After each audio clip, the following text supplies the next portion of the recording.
तो ABP news सी voter के final opinion poll में यूपी में एनडीए को 73 तो इंडिया गठबंधन को महज 7 सीट मिलती दिख रही है और ये आंकड़ा बीजेपी के लिए राहत देने वाला है।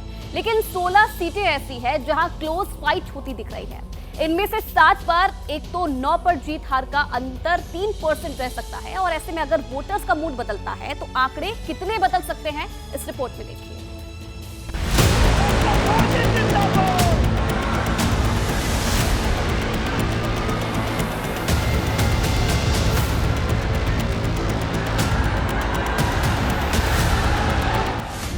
यूपी में लोकसभा की सबसे ज्यादा 80 सीट है, लिहाजा दिल्ली की कुर्सी काबिज करने के लिए यूपी को जीतना ही होगा।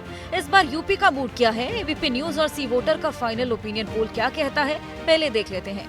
इन 80 सीटों में से जनता की राय किसकी तरफ जाती दिखाई दे रही है। सबसे पहले वोट प्रतिशत आपके सामने 51% वोट शेयर एनडीए को जाता यहां पर दिख रहा है और 38% वोट शेयर इंडिया गठबंधन को मिल सकता है। इसी के अलावा 4% पर बीएसपी अपना कब्जा कर सकती है और 7% वोट शेयर अन्य के खाते में जाता दिख रहा है।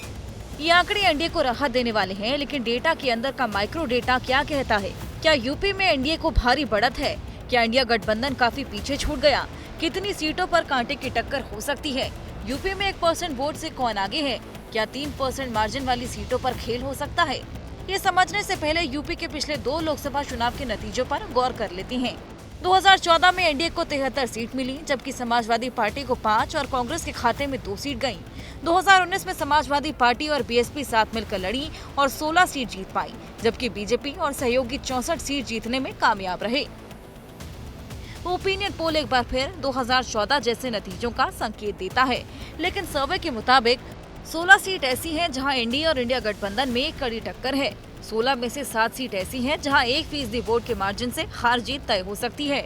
16 में से 9 सीटें ऐसी हैं जहां पर हार जीत में सिर्फ 3% वोट का अंतर दिख रहा है।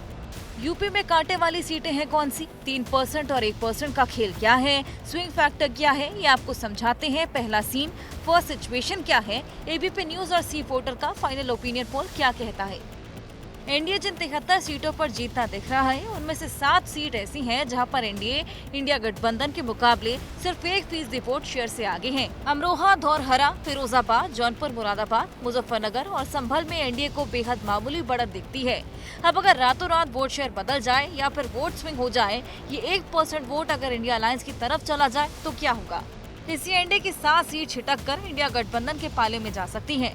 ऐसे में एनडीए की 7 सीट घट जाएंगी और उसकी संख्या 66 रह जाएंगी और इंडिया गठबंधन की सीट 7 से बढ़कर 14 हो जाएंगी। ये है स्विंग वोट की ताकत। अगर वोटर का मूड बदला तो नतीजा बदलते देर नहीं लगेगी। और इसी तरह का ओपिनियन पोल वाले डेटा का एक और डाइसेक्शन भी है, लेकिन उसे बताने से पहले स्विंग फैक्टर को डिकोड करना भी जरूरी है।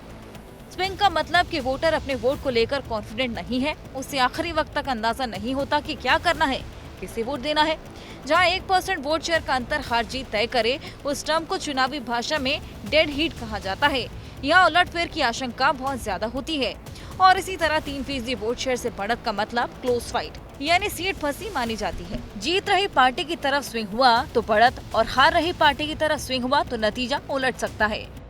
अब सवाल है कि वो कौन सी सीटें हैं जहां क्लोज फाइट है, यानी कि 3% वाला वोट मार्जिन है।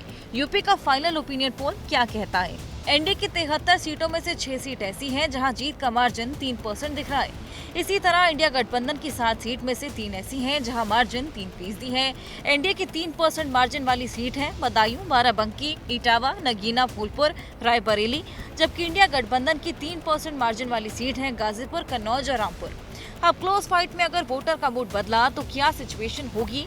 बदले समीकरण के मुताबिक एनडीए की 6 सीट इंडिया गठबंधन को जा सकती हैं, यानी कि 7 पर बैठा विपक्ष 13 सीट पर पहुंच सकता है और एनडीए के पास रह जाएंगी 67 सीट, यानी कि बढ़त कम होगी। और इसी तरह अगर गाजीपुर, कन्नौज और रामपुर सीट पर वोटर का मूड बदला तो ये 3 सीट एनडीए को चली जाएंगी और एनडीए की सीट हो जाएंगी 76 और इंडिया गठबंधन के पास रह जाएंगी केवल 4 सीट। आंकड़ों के इस खेल का बाजीगर कौन बनता है, इसके लिए 4 जून तक इंतजार करना होगा।